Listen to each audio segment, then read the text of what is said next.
అనుదిన వాగ్దానం, daily promise. దేవుని నామానికి మహిమ కలుగును గాక. మన ప్రభును ప్రియరక్షకుడైన యేసుక్రీస్తు వారి శుభ నామములో మీకు నా హృదయపూర్వక వందనాలు తెలియజేస్తున్నా. ఈ దినం దేవుని వాగ్దానం, బెదిరించువాడు లేకుండా నెమ్మది నొందును. ఇర్మియా 30:10.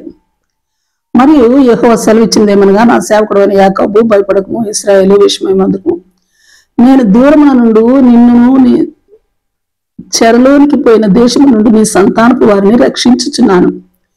బెదిరించేవాడు లేకుండా యాకోబు సంతతి తిరిగి వచ్చి నిమ్మళించి నెమ్మది నొందును. Praise lord.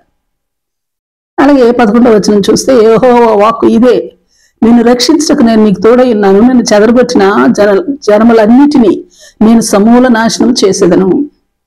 2-3 వచనాలు చూస్తే, దేవుడు యెహోవా ఇలాగ సెలవిచ్చుచున్నాడు, నా ప్రజలను చెరలో నుండి విడిపించి వారి పితరులకు నేనిచ్చిన దేశంను వారు స్వాధీనపరుచుకున్నట్లు వారిని తిరిగి రప్పించదని యెహోవా సెలవిస్తా ఉన్నారు. ఆయన చెప్పిన మాటలు ఎంత గ్యారంటీయో రుజువుగా చెప్పడానికి ఆయన ఇలాగ సెలవిస్తా ఉన్నాడు. ఏమంటే, కావున నేను నీతో చెప్పిన మాటలన్నిటినీ ఒక పుస్తకంలో రాసి ఉంచుకొనుము అని అంటున్నాడు ఆయన. Praise Lord. 7వ వచనం, అయ్యో ఎంత భయంకరమైన దినము, అట్టి దినము మరి ఒకటి రాదు, అది యాకోబు సంతతికి ఆపద ఒత్తిచ్చు దినము, అయినను వారు దానిలో పడకుండా రక్షింపబడుదురు. 8వ వచనం, సైన్యములకు అధిపతి యెహోవా ఇలాగ సెలవిస్తా ఉన్నారు, నీకున్న కాడి నీ మెడ నుండి ఉండకుండా నేను దాన్ని విరిచి నీ కట్టలను తెంపెదను. ఇకను అన్యులు యాకోబు సంతతి వారి చేత దాస్యం చేయించుకొనరు.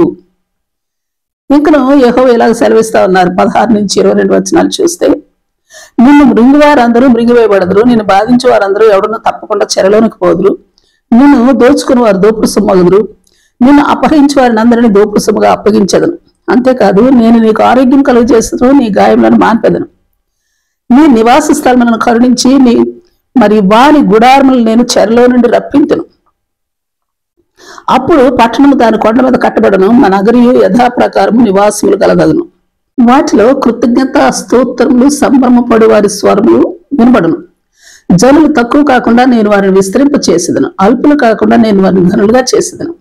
వారి కుమారులు మునిపటి వలె ఉందురు, వారి సమాజము నా ఎదుట స్థాపింపబడును. వారిని బాధపరచు వారిని అందరినీ శిక్షించెదను, నా సన్నిధికి వచ్చినట్లుగా నేను వారిని చేరదీసేదను. అప్పుడు వారు నా ప్రజల ఎదురు నేను నీకు దేవుడినై ఉందును. ఎంత అద్భుతం, ఎంత ఆశ్చర్యం! ఇలాగున అలనాటి తన సేవకుడైన యాకోబునకును తన సంతతికిని మరి చెరలోనున్న తన ప్రజలైన వారికి విడిపించి తిరిగి రప్పించి అన్ని రంగాల్లో అన్ని పరిస్థితుల్లో వారి పట్ల మరి వారికి ఎట్లు తోడుగా ఉండి రక్షించి నిమ్మలింప చేసి నెమ్మది పొందించను తెలియచేస్తా వచ్చాడు దేవుడు. అలాగనే యెషయా 61వ అధ్యాయం అంతా మనం గొప్ప ఆశీర్వాదంతో నింపబడి ఉంది. ఈ మాటలు ఎవరి కొరకని చూస్తే, తన ప్రజల కొరకు. 1-3 వచనాలు, చెరలోనున్న వారు, నలిగిన హృదయం గలవారు, బంధింపబడిన వారు, దుఃఖాక్రాంతులైన వారు, భారభరితమైన ఆత్మతో నుండిన వారు ఎట్టి విడుదలను పొందుతారో తెలియజేయబడింది. ఆ తర్వాత వచనములని వారిని ఆశీర్వదించిన విధానం రాయబడి ఉంది. ప్రభువు యేసుక్రీస్తు వారిని గురించి ప్రభు అని యెహోవా సెలవిచ్చిన ప్రవచన వాక్కులు ఇవి.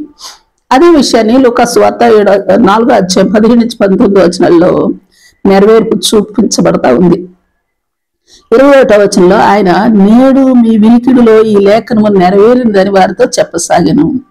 అవును, నిన్న నేడు నిరంతరము మారిన దేవుడు, మార్పు లేని దేవుడు, మానవుల పట్ల తన స్పందన ఒకే రీతిగా ఉండు దేవుడు, మరి ఉంటున్న దేవుడు. Praise lord.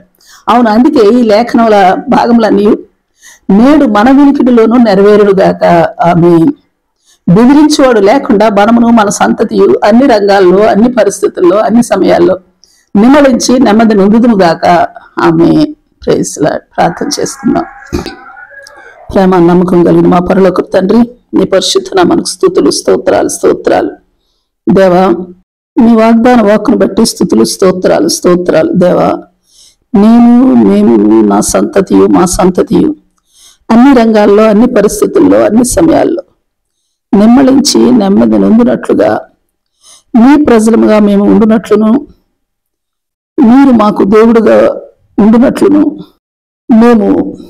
మాకు మీ కృపా భాగ్యాన్ని మాకును నా సంతతికిని మా ఎల్లరి సంతతికిని అనుగ్రహించమని ప్రార్థిస్తూ యేసు నామములో అడిగి వేడుకొంచున్నాం తండ్రి.